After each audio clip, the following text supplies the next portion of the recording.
Merci beaucoup, Liam. C'est un plaisir pour moi de continuer cette formation qu'on a commencée il y a quelques semaines.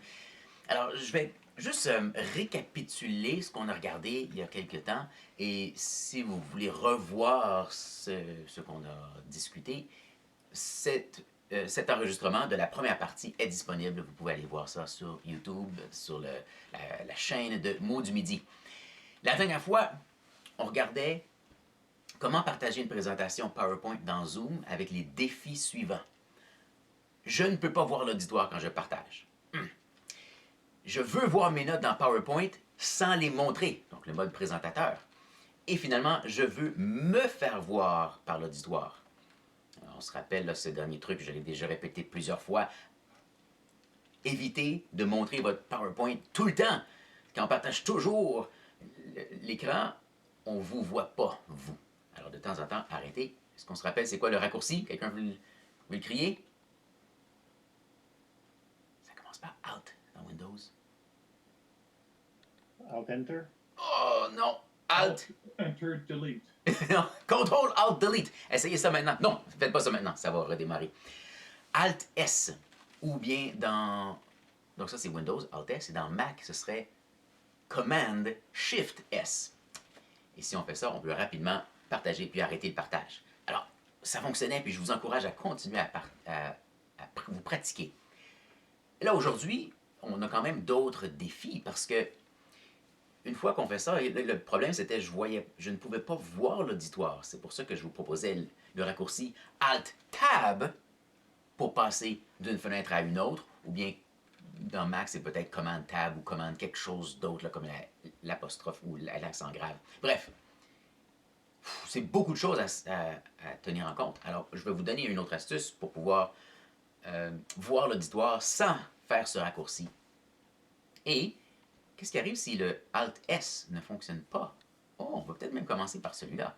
Et la troisième question, où sont mes boutons Zoom? J'ai perdu mes commandes quand je commence à partager. Oui, je peux voir l'auditoire, mais je ne vois plus mes boutons. Alors, on va répondre à ces questions-là aujourd'hui. Laissez-moi vous montrer mon écran.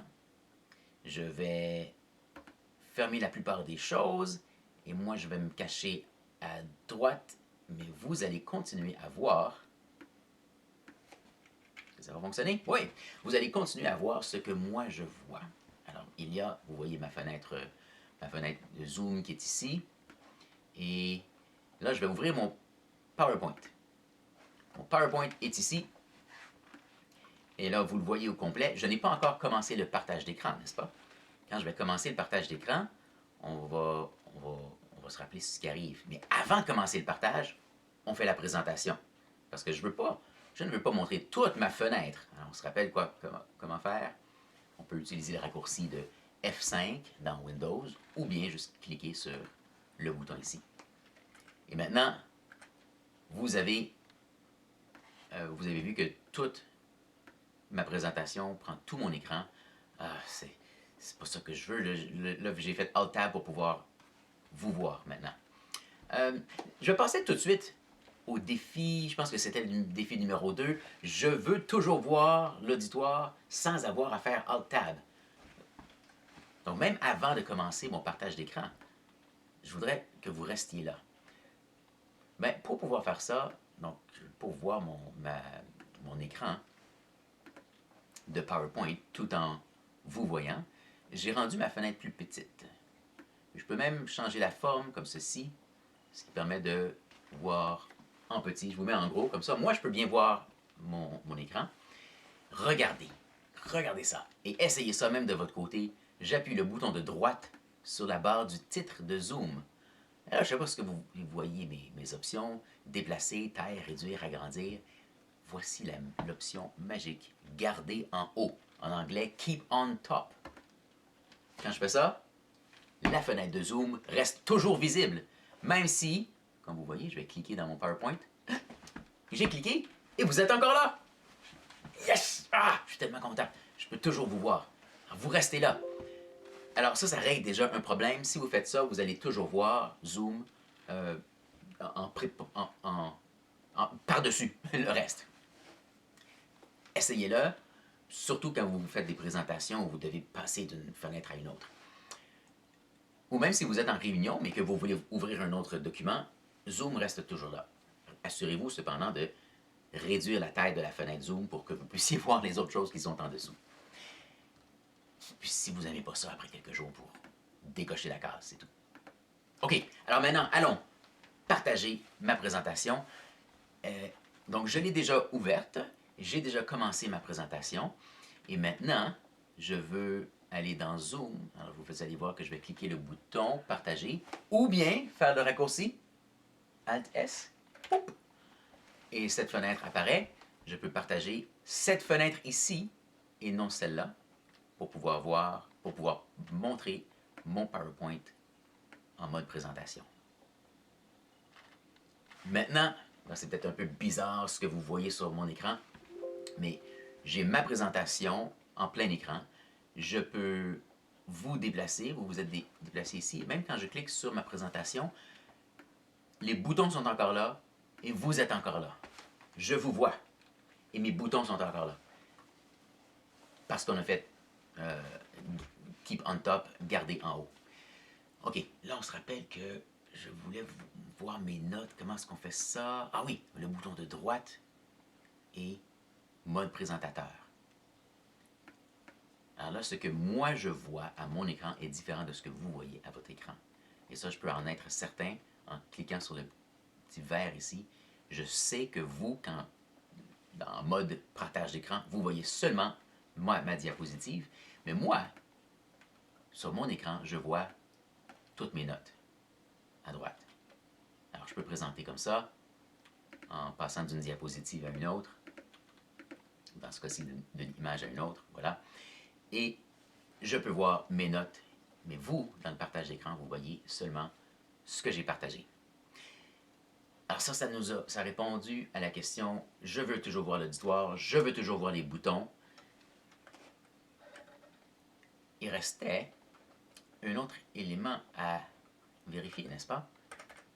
Alors laissez-moi juste aller ici pour pouvoir me faire voir au complet. Attends, est-ce que je suis encore en train de partager l'écran? Oui. C'est ça qui est... Non. C'est ça qui est compliqué quand on essaie de montrer comment partager un écran en partageant un écran comme fenêtre ici, tout en utilisant le partage d'écran. C'est un peu compliqué. C'est pas tous les jours que vous allez devoir partager un écran de deux différentes façons, simultanément. Alors, je pense que j'ai répondu aux 3 questions. Où sont mes boutons Zoom? Et je veux voir l'auditoire sans faire Alt-Tab. La 3e question, c'était le Alt-S ne fonctionne pas toujours. Tout comme pour n'importe quel autre raccourci. Et là, je vais vous montrer une autre chose. Parce que ça, c'est quelque chose que moi, j'ai trouvé super utile quand j'ai appris que c'était possible. Je vais agrandir ma fenêtre Zoom. Je vais recommencer le partage d'écran.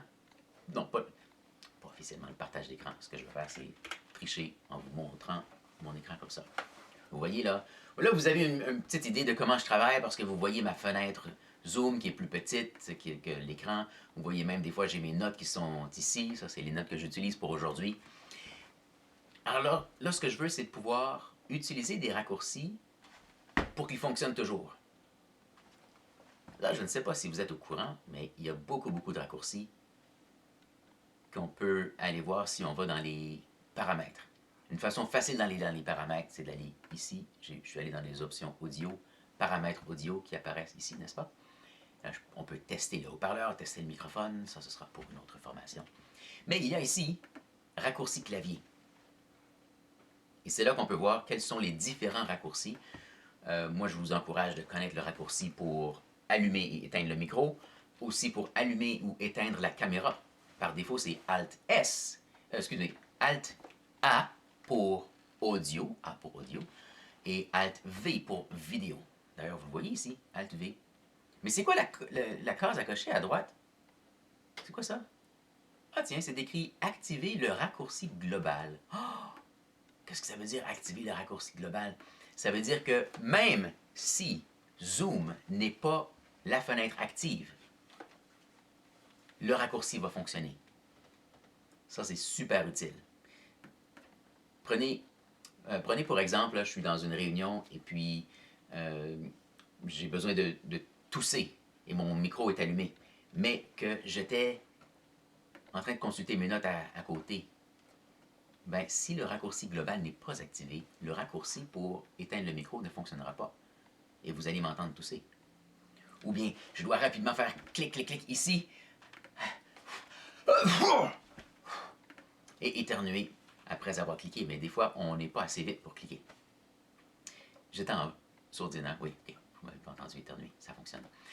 Alors, le raccourci global, ça va toujours fonctionner, et ça, c'est vraiment rassurant, parce que si je sais que c'est allumé, ou si quelqu'un dit « Hey, je t'entends pas », mais que je suis dans ma présentation PowerPoint, Alt-A, vous m'entendez, peu importe quelle fenêtre est ouverte.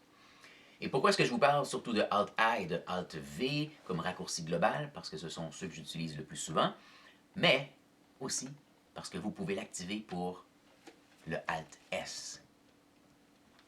Ça veut dire que vous n'avez pas besoin de recliquer dans la fenêtre Zoom afin de commencer le partage d'écran ou d'arrêter le partage d'écran. Vous pouvez être n'importe où. Moi, par exemple, je peux être dans mes notes ici, je fais Alt-S et la fenêtre de partage apparaît, même si je ne suis pas dans Zoom. Et maintenant, je fais Alt-Tab pour aller dans cette fenêtre-là et revenir en plein écran.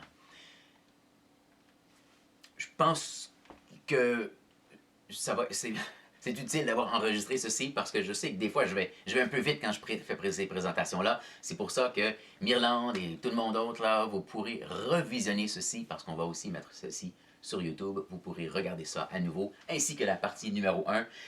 Et si vous êtes capable de mettre tout ceci en pratique, vous allez maîtriser l'art de partager votre écran, en particulier une présentation PowerPoint, lorsque vous êtes dans Zoom à chaque fois. Merci beaucoup. À toi, Liam.